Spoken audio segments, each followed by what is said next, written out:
Hey everyone, today I'm going to show you how to fill out Form SSA-795, also known as the Statement of Claimant or Other Person.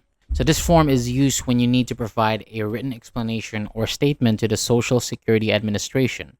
So for example, you might use to explain a situation, clarify information, or give additional details related to your benefits or claim.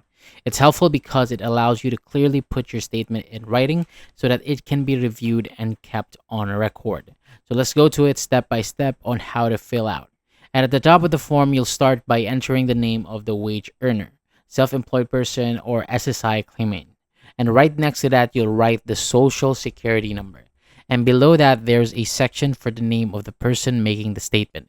If you are the same person as the claimant, you can leave it as is or repeat your name if needed. Then fill in your relationship to the claimant like self, parent, or another role. Now, the main part of this form is the large blank space.